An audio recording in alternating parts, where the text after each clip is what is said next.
అనకాపల్లి జిల్లా నర్సీపట్నం ప్రభుత్వ ఆసుపత్రికి ఎన్టీపీసీ అందించిన అధునాతన అంబులెన్స్లను స్పీకర్ చింతకాలయ్య పాత్రుడు ప్రారంభించారు.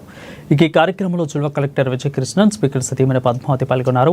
ఇక ఆసుపత్రి అభివృద్ధి కమిటీ సమీక్ష సమావేశం నిర్వహించారు. నర్సీపట్నం ప్రభుత్వ ఆసుపత్రిలో గతంలో కంటే ఇప్పుడు 80% మెరుగుదల కనిపిస్తుందని స్పీకర్ అన్నారు.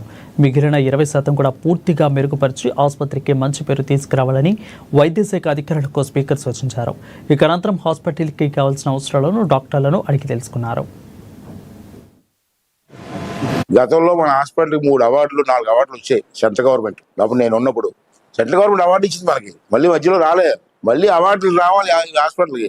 దానికి అందరం నేను ఒకటే చేస్తే అవ్వదు, డాక్టర్స్ కానీ మేనేజ్మెంట్ వాళ్ళు అందరూ కలిసి చేయాలా, ప్రజలు కూడా సహకరించాలని చెప్పి కోరుకుంటూ, అలాగే ఈవేళ అంబులెన్స్ ఎన్టీపీసీ చెప్పాను ఎన్టీపీసీ వాళ్ళు అడిగాం, నర్సీపట్నం ఒక అంబులెన్స్ కావాలండి, కొంచెం ఇబ్బందిగా ఉందంటే 35 లక్షల రూపాయలతో ఒక అంబులెన్స్ ఇచ్చారు. ఇవాళ లేటెస్ట్ మోడల్ ఎక్విప్మెంట్, ఆక్సిజన్ అన్నీ దాంట్లో ఉంటాయి. కానీ ఇవాళ ఓపెన్ చేసాం. తర్వాత మనకు ఇంకో అంబులెన్స్ ఉంది, అది కూడా ఎవరు ఇచ్చారంటే సత్యవతి గారు అని ఎంపీ గారు, అనకాపల్లి ఎంపీ చేశారు కదా. అప్పుడు ఆవిడకి ఫోన్ చేశాను నేను. మన పార్టీ కాదు ఆవిడ, పార్టీ కాకపోయినా అమ్మ ఫోన్ చేస్తే చాలా గౌరవం ఇచ్చింది నాకు. ఇచ్చి ఆవిడ ఒక వ్యాన్ ఇచ్చింది. ఇప్పుడు 2 ఉన్నాయి ఇక్కడ.